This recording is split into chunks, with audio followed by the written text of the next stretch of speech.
ഇത് നമുക്ക് എണ്ണയിലൊന്നും മുക്കി പൊരിക്കാതെ കുഴച്ചിട്ടും പരത്തിയിട്ടൊന്നും ബുദ്ധിമുട്ടാതെ പെട്ടെന്ന് ഉണ്ടാക്കാൻ പറ്റിയ നല്ലൊരു നോമ്പ് തുറ പലഹാരമാണ്. ഇത് ഈ വൈകുന്നേരം കുട്ടികൾക്ക് ഈവനിങ് സ്നാക്സ് ആക്കിയിട്ട് ഒക്കെ ഉണ്ടാക്കി കൊടുക്കാൻ പറ്റും. അപ്പോൾ ഇതെങ്ങനെ ഉണ്ടാക്കണമെന്ന് കണ്ടു നോക്കിയാൽ. Welcome back to our channel. നമ്മുടെ പുതിയൊരു വീഡിയോയിലേക്ക് എൻ്റെ എല്ലാ കൂട്ടുകാർക്കും സ്വാഗതം. അതിന് ഞാനൊരു ഫ്രൈ പാൻ അടുപ്പിൽ വെച്ചിട്ടുണ്ട്. എനിക്ക് ഞാൻ 1 ടേബിൾ സ്പൂൺ എണ്ണ ഒഴിച്ചിട്ടുണ്ട്. എണ്ണ വെളിച്ചെണ്ണ ഓയിലോ ഒലിവ് ഓയിലോ ബട്ടറോ നിങ്ങൾക്ക് ഏത് ഇഷ്ടമുള്ള വെച്ചാൽ അത് ഒഴിച്ച് കൊടുക്കാം. അത് നല്ലപോലെ ചൂടായതിന് ശേഷം ഞാൻ അതിലേക്ക് ഉള്ളി ഇട്ട് കൊടുക്കുന്നുണ്ട്. ഞാൻ 3 വലിയ ഉള്ളി എടുത്തിരിക്കുന്നത്. നിങ്ങൾക്ക് എത്രയാണോ ആവശ്യം അതിനനുസരിച്ചിട്ട് ഉള്ളി ഇട്ട് കൊടുക്കുക കേട്ടോ. എന്നിട്ട് അത് വലിയ കഷ്ണാക്കിയിട്ട് മുറിക്കരുത്. അതേപോലെ ചെറിയ പീസാക്കിയിട്ട് മുറിച്ചെടുക്കുക. ഉള്ളി ഒന്ന് കുറച്ച് നേരം ഒന്ന് വഴറ്റിയതിന് ശേഷം ഞാൻ എനിക്ക് കുറച്ച് ഉപ്പിട്ട് കൊടുത്തിട്ടുണ്ട്. ഉപ്പിട്ട് കൊടുത്ത് പറഞ്ഞാൽ പെട്ടെന്ന് ഉള്ളി ഒന്ന് വഴന്ന് കിട്ടും. അപ്പോൾ മീഡിയം ഫ്ലെയിമിലിട്ട് നല്ല വണ്ണം അതൊന്ന് വഴറ്റിയെടുക്കുക. ഒരുപാട് വഴന്ന് ബ്രൗൺ കളർ ആകേണ്ട, നല്ലപോലെ ഒന്ന് വഴന്ന് കിട്ടണം. ഉള്ളിയൊക്കെ നല്ലവണ്ണം വഴന്നിട്ടുണ്ടായതിന് ശേഷം ഞാൻ അതിലേക്ക് ഒരു ചെറിയ തക്കാളി ഇട്ട് കൊടുത്തിട്ടുണ്ട്. തക്കാളി നമുക്കൊന്ന് വെന്ത് സോഫ്റ്റായി കിട്ടണം. ഇതൊക്കെ മീഡിയം ഫ്ലെയിമിലിട്ടിട്ടാണ് ഞാൻ ചെയ്യുന്നത്. ഹൈ ഫ്ലെയിമിലിട്ട് പറഞ്ഞാൽ പെട്ടെന്ന് കരിഞ്ഞ് പോകണ്ട. പിന്നെ എനിക്ക് ഒരു തുണ്ട് പച്ചമുളക് ഇട്ടിട്ടുണ്ട്. പച്ചമുളകിൻ്റെ കുരുവൊക്കെ കളഞ്ഞിട്ടാണ് ഇട്ടിരിക്കുന്നത്. അപ്പോൾ ഒരുപാട് എരിവുണ്ടാവില്ല. നിങ്ങൾക്ക് എരിവിനനുസരിച്ചിട്ട് പച്ചമുളക് ഇട്ട് കൊടുക്കാം. പിന്നെ എനിക്ക് ഞാൻ ഒരു അര ക്യാപ്സിക്കം ഇട്ട് കൊടുത്തിട്ടുണ്ട്. കുറച്ച് മല്ലിയിലയും കറിവേപ്പിലയും പാടെ മുറിച്ചിട്ട് ഇട്ട് കൊടുത്തിട്ടുണ്ട്. പിന്നെ ഞാൻ ഉള്ളി വഴന്നതിന് ശേഷം 1 ടീസ്പൂണ് ഇഞ്ചിയും വെളുത്തുള്ളിയും പാടെ പേസ്റ്റ് ഞാൻ ഇട്ട് കൊടുത്തിട്ടുണ്ടായിരുന്നു കേട്ടോ. അത് വീഡിയോയിൽ പെട്ടിട്ടില്ല. ഇപ്പോൾ നമ്മൾ ഇട്ട് കൊടുത്ത എല്ലാതൊന്നും നല്ല വണ്ണം വഴറ്റിയതിന് ശേഷം പിന്നെ അതിലേക്ക് 1.5 ടീസ്പൂൺ മുളക് പൊടി ഇട്ട് കൊടുക്കുന്നത്. എരിവില്ലാത്ത മുളക് പൊടിയാണ്, കാശ്മീരി മുളക് പൊടിയാണ്. 1/2 ടീസ്പൂൺ മഞ്ഞൾപ്പൊടി ഇട്ട് കൊടുക്കുന്നുണ്ട്. 1 ടീസ്പൂണ് മല്ലിപ്പൊടി ഇട്ട് കൊടുക്കുന്നുണ്ട്. 1/4 ടീസ്പൂൺ ചെറിയ ജീരകത്തിൻ്റെ പൊടി ഇട്ട് കൊടുക്കുന്നുണ്ട്. 1/2 ടീസ്പൂൺ ഗരം മസാല ഇട്ട് കൊടുക്കുന്നുണ്ട്. മുളക് പൊടി നിങ്ങളുടെ എരിവിനനുസരിച്ചിട്ട് ഇട്ട് കൊടുക്കുക. നമ്മളിതിലേക്ക് ഞാൻ ഗരം മസാലയിൽ വലിയ ജീരകവും കുരുമുളകൊക്കെ ചേർത്തിട്ടാണ് പൊടിച്ചിരിക്കുന്നത്. അപ്പോൾ അതുകൊണ്ട് ഞാൻ ഇതിലേക്ക് സെപ്പറേറ്റ് ഇട്ട് കൊടുക്കില്ല. നിങ്ങൾ ഗരം മസാല സെപ്പറേറ്റാണ് പൊടിച്ചിരിക്കണമെന്നുണ്ടെങ്കിൽ കുരുമുളകിൻ്റെ പൊടിയും വലിയ ജീരകത്തിൻ്റെ പൊടിയൊക്കെ ഇട്ട് കൊടുക്കുക കേട്ടോ. നമ്മൾ ഇട്ട് കൊടുത്ത പൊടികളുടെയൊക്കെ പച്ചമണം മാറിയതിന് ശേഷം പിന്നെ അതിലേക്ക് ഞാൻ കുറച്ച് വെള്ളം ഒഴിച്ച് കൊടുത്തിട്ടുണ്ട്. ഈ മസാല ഒക്കെ പാടെ ഒന്ന് മിക്സായി കിട്ടാൻ വേണ്ടിയിട്ടാണ്. അപ്പോൾ അതെല്ലാം നല്ലവണ്ണം മിക്സായി വന്നിട്ടുണ്ട്. ഇതിന് ശേഷം നമുക്ക് ഇതിലേക്ക് ഇഷ്ടമുള്ള ഫില്ലിങ് ഇട്ട് കൊടുക്കുക. ഞാനിതിലേക്ക് ഒരു 250 ഗ്രാം ചിക്കന് ഉപ്പിട്ട് വേവിച്ചതാണ്. വേവിച്ചെടുത്തതിന് ശേഷം ഒന്ന് കൈകൊണ്ട് പിച്ചെടുത്താണ് കേട്ടോ. നിങ്ങൾക്ക് ഇതിലേക്ക് അതിന് പകരം ചിക്കന് പകരം മുട്ട വേണമെങ്കിൽ ഇട്ട് കൊടുക്കുക. അല്ലെങ്കിൽ പനീറോ മഷ്റൂം കൂനില്ല, അത് ഏത് വേണമെങ്കിൽ അതൊക്കെ നിങ്ങൾക്ക് ഇഷ്ടമുള്ളത് നിങ്ങൾക്ക് ചെയ്തെടുക്കാം കേട്ടോ. ഞാനിത് നോമ്പ് തുറക്കുമ്പോഴേക്കും ഉണ്ടാക്കുന്ന കാരണം കൊണ്ട് ചിക്കൻ ഇട്ട് കൊടുത്തിരിക്കണം. പിന്നെ മുളക് പൊടി ഞാൻ എരിവില്ലാത്ത കാശ്മീരി മുളക് പൊടി ഇട്ട് കൊടുത്തിരിക്കുന്നത്. നിങ്ങൾക്ക് എരിവിനനുസരിച്ചിട്ട് മുളക് പൊടി ഇട്ട് കൊടുക്കുക. നമ്മളിതിൽ കുരുമുളകൊക്കെ ചേർത്തിയിട്ടുണ്ട്. പിന്നെ ചിക്കൻ ഇട്ട് കൊടുത്തതിന് ശേഷം നല്ലവണ്ണം ഒന്ന് ഇളക്കിയതിന് ശേഷം പിന്നെ അതിലേക്ക് ഞാൻ കുറച്ച് വെള്ളം ഒഴിച്ചെടുത്തിട്ടുണ്ട്. ഒരു 1-2 ടേബിൾ സ്പൂൺ വെള്ളം ഒഴിച്ച് കൊടുക്കുക. നമുക്ക് ഈ മസാലയും ചിക്കനും എല്ലാം വേണം നല്ലവണ്ണം മിക്സായി കിട്ടാൻ വേണ്ടിയിട്ടാണ്. വീഡിയോ കണ്ടുകൊണ്ടിരിക്കുമ്പോൾ നിങ്ങൾക്ക് ഇഷ്ടമാകുകയെന്നുണ്ടെങ്കിൽ വീഡിയോയ്ക്ക് എല്ലാവരും ലൈക്ക് ചെയ്യാനും സബ്സ്ക്രൈബ് ചെയ്യാതെ കാണുന്ന കൂട്ടുകാരുടെ ഒന്ന് സബ്സ്ക്രൈബ് ചെയ്ത് സപ്പോർട്ട് ചെയ്യാനും ഒന്നും മറന്നു പോകരുത്. പിന്നെ നല്ലവണ്ണം മിക്സാക്കിയതിന് ശേഷം ഞാനൊന്ന് അടച്ച് വെച്ചിട്ടുണ്ട്. ഒരു 2 മിനിറ്റ് ഒന്നിച്ചിട്ടൊന്ന് ആവി കയറാൻ വേണ്ടിയിട്ട് മീഡിയം ഫ്ലെയിമിൽ വെച്ചിട്ടുണ്ട്. അതിനുശേഷം ഇതാ ഞാൻ തുറന്ന് ഇളക്കി ഫ്ലെയിം ഓഫാക്കിയിട്ടുണ്ട്. ഇനി ഞാനിതാ ഒരു 3 മുട്ട എടുത്ത് വെച്ചിട്ടുണ്ട്. 3 മുട്ട എടുത്ത് വെച്ചതിന് ശേഷം പിന്നെ അതിലേക്ക് ഞാനൊരു 1/4 കപ്പ് പാൽ ഒഴിച്ച് കൊടുക്കുന്നുണ്ട്. തിളപ്പിച്ചാറിയ പാലാണ് കേട്ടോ.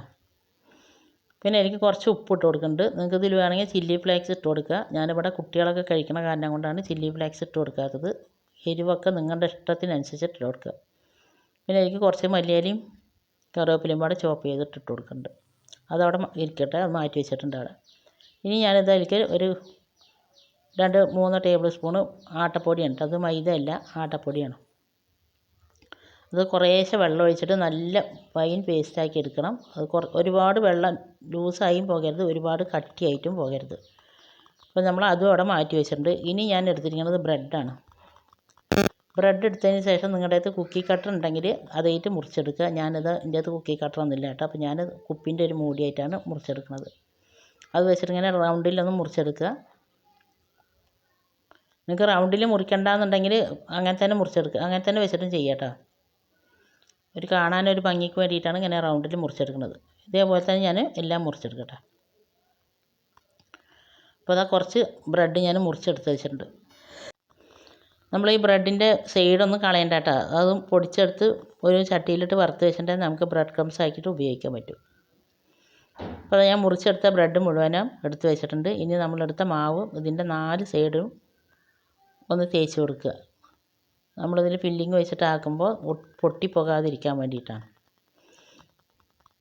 നമ്മൾ നോമ്പ് തുറക്കണതിൻ്റെ ഒരു 10 മിനിറ്റ് മുമ്പ് മാത്രം ഇത് ഉണ്ടാക്കി വെച്ചാൽ അത്രയ്ക്കും ഈസി ആയിട്ടുള്ള ഒരു പലഹാരമാണ്. കഴിക്കാനാണെങ്കിൽ നല്ല ടേസ്റ്റുമാണ്. കുട്ടികൾക്കായാലും വലിയവർക്കായാലും ഒരുപോലെ കഴിക്കാനും പറ്റും. ഒരുപാട് നമ്മൾ എണ്ണയിലൊന്നും മുക്കി പൊരിക്കണില്ല.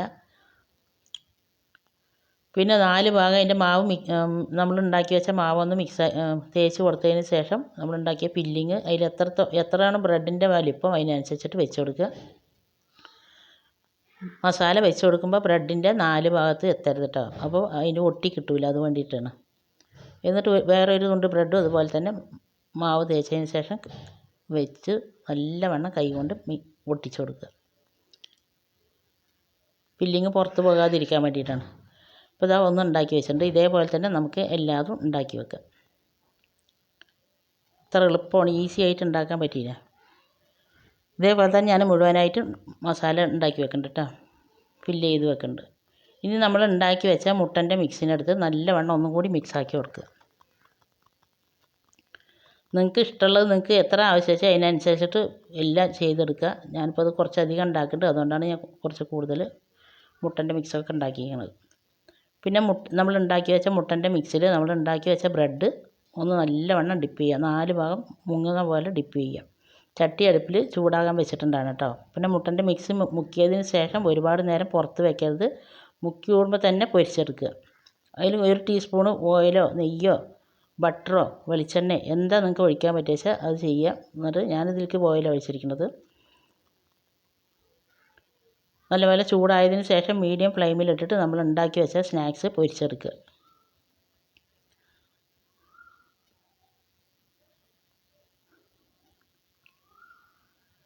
ഒരു ഭാഗം വെന്ത് ഒരു ഗോൾഡൻ കളറാകുന്ന സമയത്തൊന്ന് തിരിച്ചിട്ട് കൊടുക്കുക. തിരിച്ചിട്ട് കൊടുത്തതിന് ശേഷം 2 ഭാഗം ഗോൾഡൻ കളറായതിന് ശേഷം നമ്മളിതിൻ്റെ സൈഡ് ഒന്ന് വേവിച്ചെടുക്കുക. നിങ്ങളെല്ലാവരും ഇതേപോലെ ഒന്ന് ഉണ്ടാക്കി നോക്കിയിട്ടാണ്. ഉണ്ടാക്കി നോക്കുന്നുണ്ടെങ്കിൽ ഇതിൻ്റെ ഫീഡ്ബാക്ക് എന്തായാലും താഴെ കമൻറ്റ് ബോക്സിൽ അറിയിപ്പിക്കാനൊന്നും മറന്നു പോകരുത്. നിങ്ങൾ ഉണ്ടാക്കി നോക്കിയതിന് ശേഷമുള്ള ഫീഡ്ബാക്ക് കാണുമ്പോഴാണ് ഇനി ഒരാൾക്ക് ഇത് ഉണ്ടാക്കി നോക്കാമെന്നുള്ളൊരു തോന്നലും കൂടി ഉണ്ടാവുള്ളൂ. ഇത് നമുക്ക് നോമ്പ് തുറക്കുമ്പോൾ മാത്രമല്ല കേട്ടോ, കുട്ടികൾക്ക് വൈകുന്നേരത്ത് ഈവനിങ് സ്നാക്സ് ആയിട്ടോ ഇല്ലെങ്കിൽ നമുക്ക് പെട്ടെന്ന് രാവിലെ ബ്രേക്ക്ഫാസ്റ്റിൻ്റെ ആയിട്ടോ ഒക്കെ ഉണ്ടാക്കി കഴിക്കാൻ പറ്റിയ നല്ലൊരു കിഡിലൻ റെസിപ്പി തന്നെയാണിത്.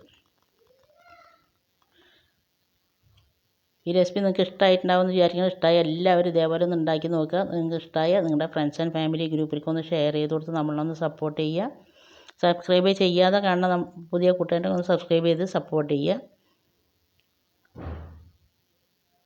കഴിക്കാൻ നല്ല ടേസ്റ്റ് ഉണ്ടായിരുന്നു കേട്ടോ. അവിടെ കുട്ടികൾക്കും വലിയവർക്കും ഒക്കെ എല്ലാവർക്കും ഒരേപോലെ ഇഷ്ടപ്പെട്ടിട്ടുണ്ട്. നമ്മൾ കഴിഞ്ഞ വർഷം ഇതുപോലെ ബ്രെഡ് വെച്ചിട്ടും ഒരുപാട് സ്നാക്സുകളൊക്കെ ഉണ്ടാക്കിയിട്ടുണ്ടായിരുന്നു.